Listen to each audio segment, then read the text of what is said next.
Hello, my friends. Welcome to Let's Talk, produced by Wise Mindly Inc. I'm your host, Coach Shay Marville. In this space, we dive into transformative conversations that hopefully inspire you to grow, heal, and have a deeper connection to yourself and to the world around you. So let's talk, let's connect, let's grow together.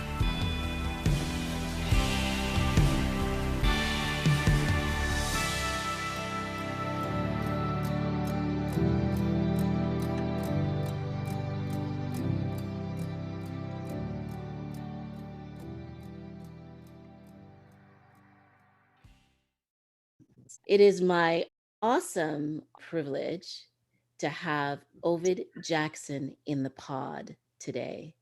Mr. Jackson, welcome to Hello. Let's Talk. Well, as you know, I got elected here in 1993 with Mr. Chrétien when we had the great Liberal majority government, and I think there were only like 3 Tories left. And at that time, I moved the throne speech. And right after that, I was sitting at my desk in the House when the foreign minister came up and told me that I was one of those persons that were going to be sent to South Africa as an election monitor for Canada. So we got to South Africa for the election. I don't know if you want to hear all the gory details of when we got there, but I spent some time there while we were there in his election office and looking at all their accoutrements and people working in the election office. Of course, you know, they were proportional representation, and they had the list of all the people that was on his list that were going to get in, depending upon his majority. And actually, at that very office, the White Transvaal Boers blew that office up, and some of the people that were actually going to be members of Mr. Mandela's government got killed in that office. While you were there? Yep. Yeah, it was the election. I was there for the election. And the election, there was all kinds of going on there in Johannesburg and in Pretoria and Venda, where I was sent to watch the election to make sure that it was fair. What was it like for you coming from Canada as a member of parliament and also being a man of color, being a part of this once in a lifetime event? What did you think? What did you observe? Well, I could look at it from 2 sides. I got there, of course, and as a member of parliament, you have a special passport. And first thing I got to the airport, the people looking at the documents wanted to know whether I was some guy that came from outer space. And actually at that airport where we went through there, they blew up part of the way that we went in there. I might go a bit of an aside here because we had CSIS and RCMP with us. As a matter of fact, I was assigned a name, Tall Pine, and they gave me a little rager in case we got into trouble, my delegation. That one side, as you can see, they were surprised that they would have a black man, coming from Canada as an election monitor and as a parliamentarian.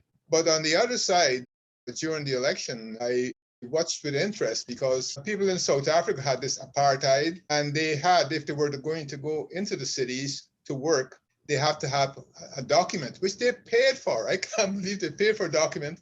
And then they would come from these poor townships. They walk, ride, whatever way they got in there into the city at dawn to clean people's homes or to do whatever chores that they did that were menial and the worst jobs they gave to blacks. But they had to get back home by dusk, because if they didn't get back home, they would be brutalized, beaten, and that kind of stuff. They had these funny looking machines that they call them a mambo. It was a kind of a tank with a boom on it, with a weapon on it, and they would secure the cities where the white folks lived. And during the election, while I was there, the interesting thing that I saw was how patient the people were. The people lined up, they were all dressed, and they had their white yachtings, in Guyana, how you take the whitening and you whiten it.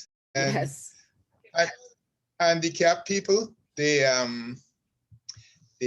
came in on wheelbarrows, on bicycles, people were bringing them, and they were ready to vote. And I walked along the line as an observer and asked them to see these documents that they paid for in order to go into the city. So that contrast for me was stark, as well as, of course, going into the township where they lived. There are many people who have not heard your story of how you came from Guyana to England to Canada and then made a life in Owen Sound and became a member of parliament. How did you do that? What was the trajectory for you moving from another part of the world? How did you become such a political figure in Canada? Well, I was well trained in Guyana. As a teenager, I went to Technical Institute, and because of the high grades, they selected five of us from five different classes to go to England for a year and a half. And that training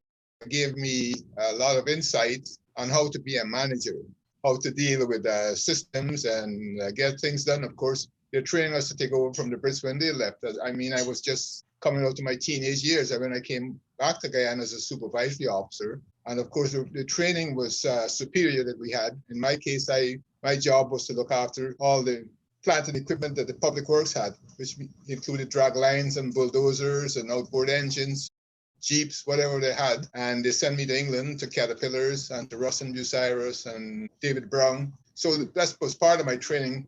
I had to go back after the scholarship to serve three years. But then I went back to England to requalify to get a little higher up in the engineering ranks. And then I got diverted to come to Canada.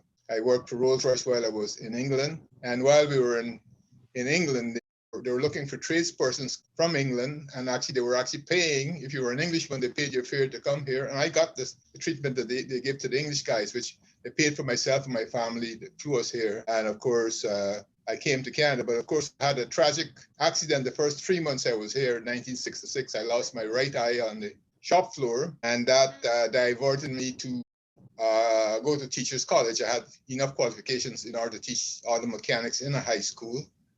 And having graduated from the OCE, I started looking for jobs. Went all over the place looking for jobs. Up in Hamilton, I had a little car, and it was only, I paid $60 for it.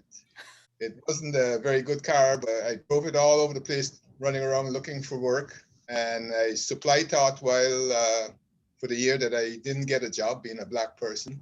And then finally, a year later, at the Royal York, we had Mike Newelt and another principal that came. And those two gentlemen decided that my potential looked good, and they would hire me to come to Owen Sound. That's how I came to Owen Sound.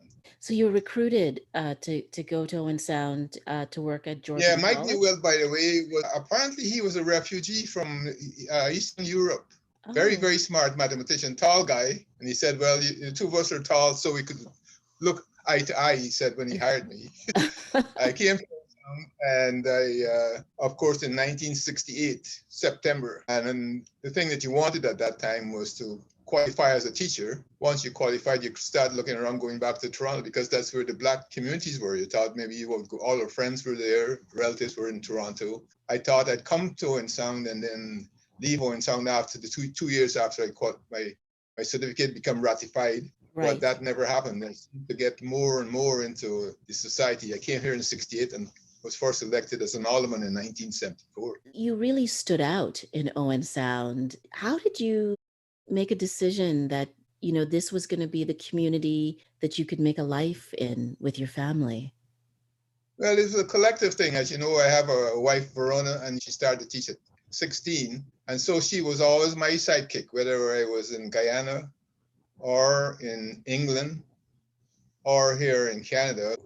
Both of us worked at teaching. And the great thing about teaching is we had a lot of young Canadians. We could tell a lot of stories, but that would be a bit of an aside as to how, there was one young man said to Verona, he says, I don't like women teaching me, and you are black and you speak with an accent and you're going to teach me English. But then after she finished with him, when he graduated, he wrote a poem for her, and he made ornaments with this welding equipment for her as well. So that turned all right around. He had guys cleaning her car in the winter months, cleaning all the snow off it, but that's another story. But anyway, we came to Owen Sound, and our strength was the children. I can tell you that when my first election came around in 1974. Remember, I just came here in 68.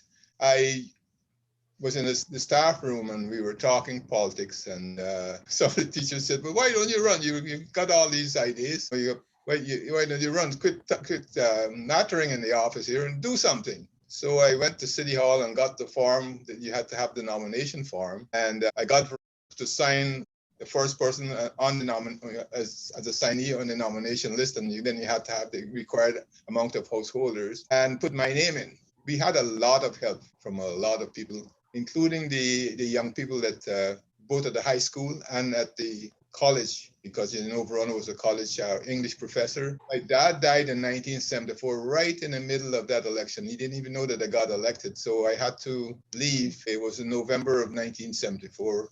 Around that time, I had to leave to go to Guyana for my dad's funeral. So in the first time I ran, I think I was third or fourth, to be truthful with you. And then the next time I ran, there were 2-year terms. So I ran in 74. In 76, I ran and I was third, I think. And in 78, I ran and I was first. And then in 82, I decided that I wanted to be the mayor. I had enough ideas. I worked in all the different systems. I worked on the planning board. I worked on the police commission. I worked on the art gallery. All the different various departments. So enough ideas to how the system, how the city ran. And of course, with the training that I've had in England and my general background, Yes, it was always to plan to get things done. And of course, I knew that the city, the people was my strength. I had to have people working, and they need jobs, and I need them to be healthy. Two most important things that any person needs. You can't have people that are not looked after medically. I always had plans. When I ran in 1982, I, of course, being a teacher, had to write to the school board and ask for their permission to become the mayor, because when there were going to be budgeting days and that, I had to be off from school, and they had to bring in a supply teacher for me. So I had to ask the director of education if they would permit me to run. And they said, well, good. They figured I wasn't going to get elected. They said, okay, we'll let you off for the days that you're required to go to City Hall if you get elected. So that was an interesting thing. But because the radio station had a radio debate on one morning, and I tried to duck out of it, because I said that I couldn't go to it, because the school board said I could take time off for political stuff if I get elected, but I wasn't elected yet. One person that was at the school board she worked for the mayor, and she got a lot of phone calls saying, why can't Jackson come to, get out his time off school? So they moved it to the next day, and they had the radio debate on a Friday night instead of the Friday morning. So I had to go. So it was interesting in that particular debate. That's when the whole thing turned around, because I didn't know whether I was going to get elected. I had a platform. I had plans of things I wanted to do. So that when I went to the debate, Mr. Rutherford, who was the chap I was running against, he's been in for a while, and he's a good conservative, and he's a very good man as well. And he had his folks phoning the radio station all the time, and nobody could phone to ask about me. But anyway, they asked a couple of questions. They asked about the cost of the dump site, and I had the statistics all at my fingertips. And then somebody phoned and asked the mayor, in a situation like this, what he would pay himself, and he came up with some figure. And from then on, the thing went downhill. People start phoning and asking for me to speak, and they start phoning my home. So, that was an interesting election, because at that time, that night I knew that the election was over. So, okay, I mean, you're saying this in a very nonchalant sort of way, like this just happened. I mean, Owen Sound in 1982 was a predominantly Anglo-Saxon working class community, predominantly white. Yep. Right? There were descendants of Underground Railroad. There are a number of indigenous communities in the area as well. But was it an issue that you were Black? There was an issue. There always will be an issue. The constituency, when I became an MP, was Bruce Grey. Right. Bruce is the Scottish part of it, and Grey is English. And of course, you have the tongue of Hanover, which is German. And both in the city of Owen Sound, which is quite English, and the tongue of Hanover, I had majorities when I ran. But I think it's the fact that we interacted, both Verona and myself, the children knew us. Like when I ran as an alderman, there used to be polls at the public schools, and the kids in the public school would vote for me. So when they had polls to say who was going to be winning, I was always the winner from the kids in the public school. And for the most part, the young people really supported me. I had them when I ran for mayor, they were taking people's signs up. I had to tell them not to do that. The community trusted us. And as they saw me mature in the position from an alderman, they recognized that I had capacities, that I would do what I say, and that I could work with people, etc. And I worked with the police commission and all the other boards to find out how things worked, so that when I got to be the mayor, I knew exactly how to do things. And my style while I was here was to change the whole thing, from changing the system from a card file system to a computerized system. We actually went to Boston, to City Hall, and things like that. How long were you mayor? I was mayor for 11 years. Yeah, 11 years. I had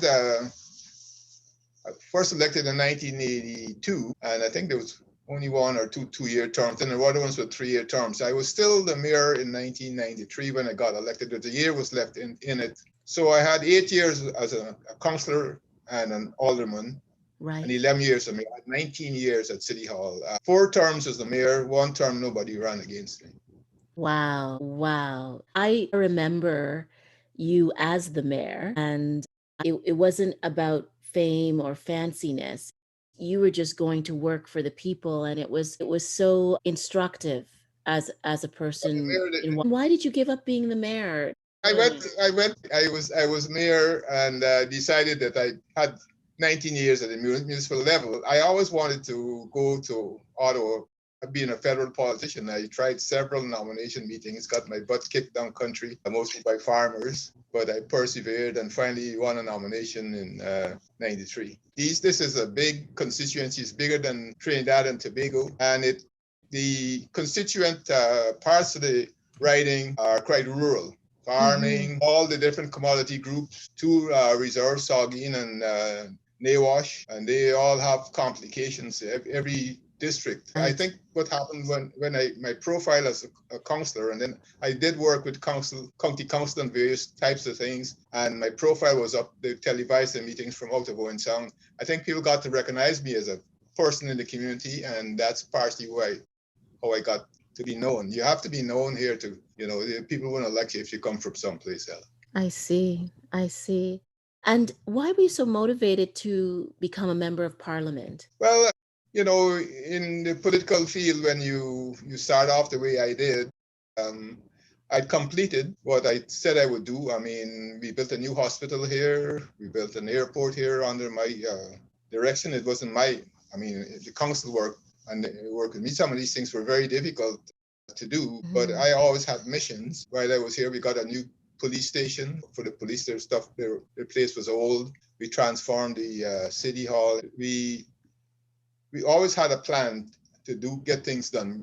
We annexed lands. The place became bigger in a regional shopping center. And my mission was to make Owen Sound a regional place for Bruce and Gray, which meant you come in for all the professionals, the lawyers, the doctors. We have a fantastic hospital built while I was here. Mr. Peterson was the premier at the time, came up to cut the ribbons. It was 401 beds at that time, which was quite huge, but it was also a very, very, very modern hospital. And how long were you a member of parliament? I was a member of parliament for 11 years. I had 3 terms, first elected in 1993, and then I think I got knocked out in 2002. And did you think about running again after you got knocked out? What happens in politics, we had the sponsorship scandal was part of it.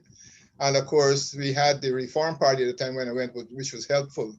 But what happened when I lost the election, there was a young chap with the NDP that pulled a lot of my votes. Having come out of the school system for 11 years, you miss a lot of kids. And so at that time, also my eyesight was bothering me, and I would miss people in the street. I think that was a big factor.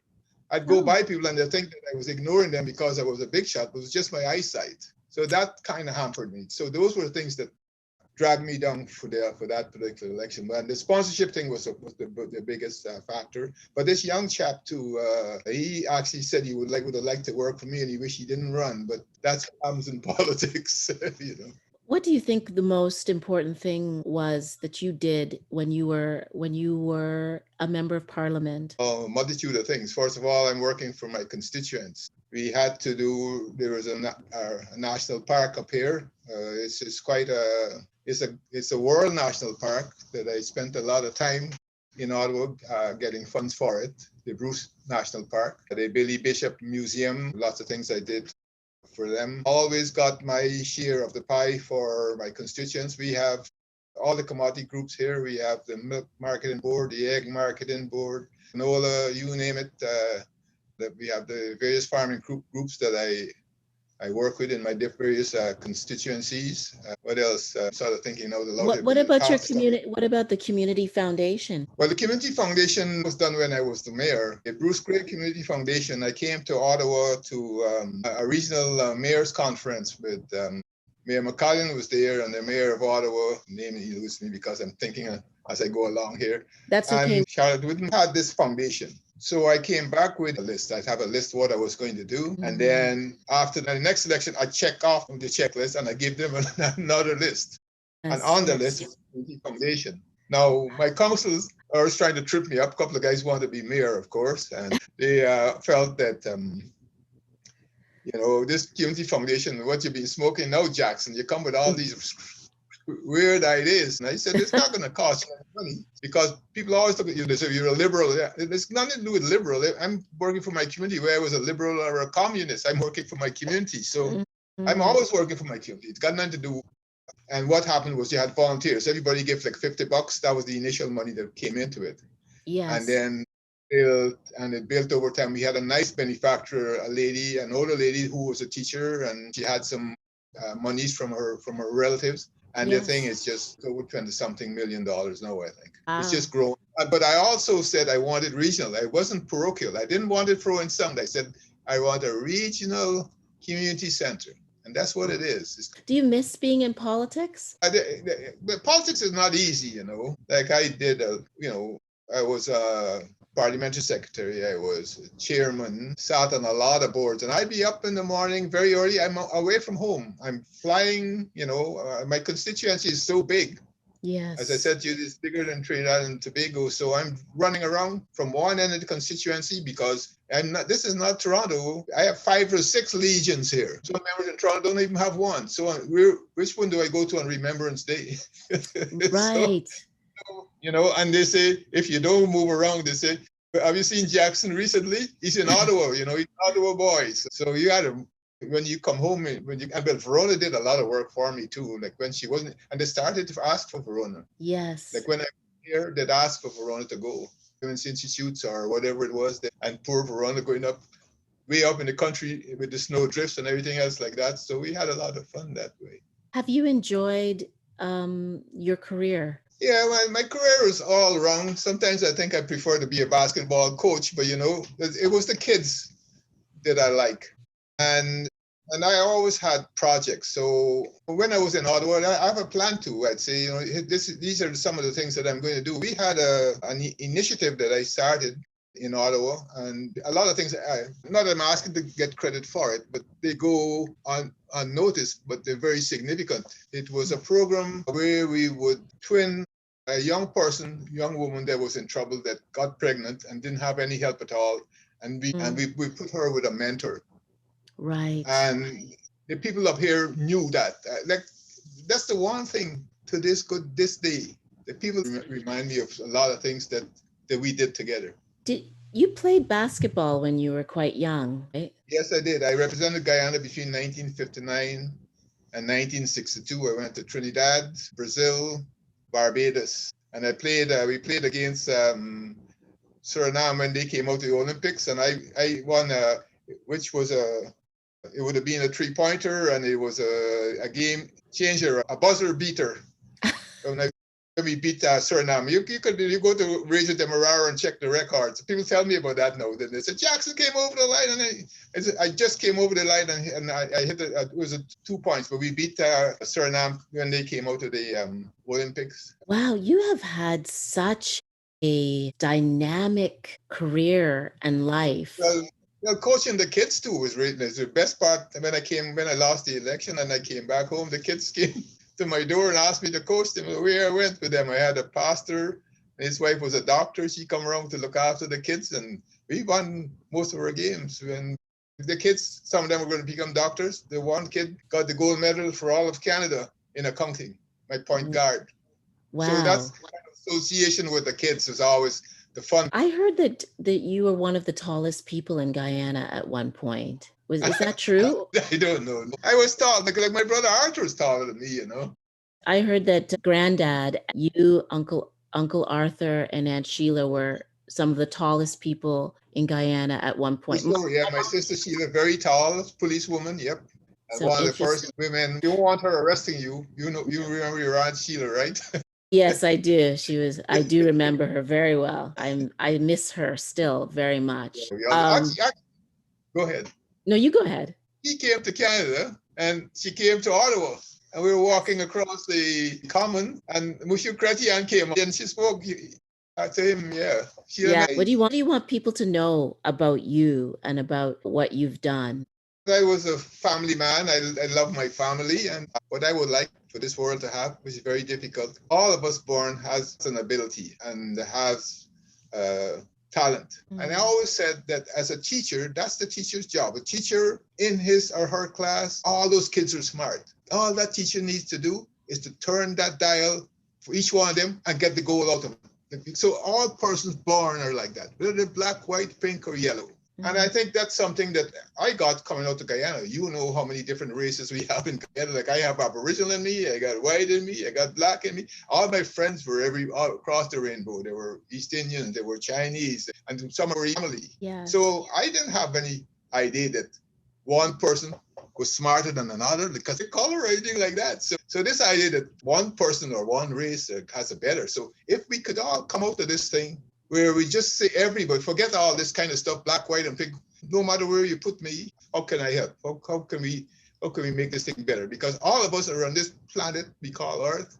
We shouldn't be at odds with each other. That's too much energy wasted. There's so many things we can do together. Yes, absolutely. Absolutely. I could talk to you all day and all night. You have 1,000 stories. Uncle Ovid, thank you. Thank you for being here. Thank you, Shay. You've been wonderful. Thank you. Thank you. Uncle Ovid, thank you. I love you so much.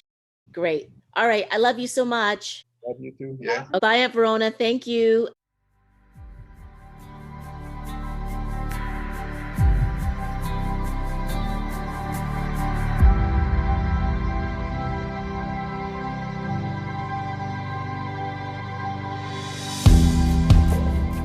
My friends, thank you for joining me on Let's Talk, produced by Wise Mindly Inc. I hope today's conversation inspired you to take action, reflect, or embrace on a new way of thinking, on a new path. And if you enjoyed today's episode, and hopefully you did, don't forget to subscribe, share, and even leave a review. Reviews matter. They allow us to do way more than we're doing now. Let's continue the journey of growth and well-being together. Until next time, I'm Coach Shay Marville. Stay connected, stay curious, and let's keep talking.